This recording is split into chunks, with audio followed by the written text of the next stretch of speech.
Hello guys, Meena's કિચનમાં તમારું સ્વાગત છે। આજે આપણે સરગવાની કઢી બનાવવાના છીએ। સરગવો ખાવામાં ખૂબ જ હેલ્ધી છે, તો ચાલો આપણે બનાવીએ। સરગવાની કઢી બનાવવા માટે સૌથી પહેલાં તો સરગવાને આ રીતે કટ કરી લેવો અને એક તપેલીમાં લઈ તેમાં 2 ગ્લાસ પાણી એડ કરી લેવું। તેમાં મીઠું પણ એડ કરવું, જેથી સરગવો જલ્દી ચડી જશે।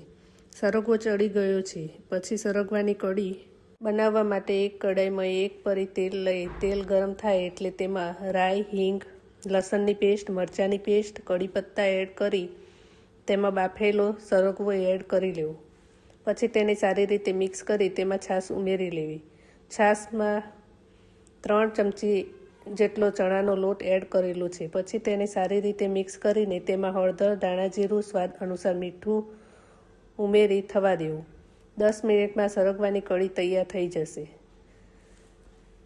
કઢી રોટલા સાથે, ભાખરી સાથે ખાવાની ખૂબ જ મજા આવે છે। તો આપણી સરગવાની કઢી તૈયાર છે। તેની ઉપર લીલા ધાણા નાખી લેવા। જો તમને આ વિડીયો ગમ્યો હોય તો વિડીયોને લાઈક કરો, શેર કરો અને ચેનલને સબસ્ક્રાઈબ કરો।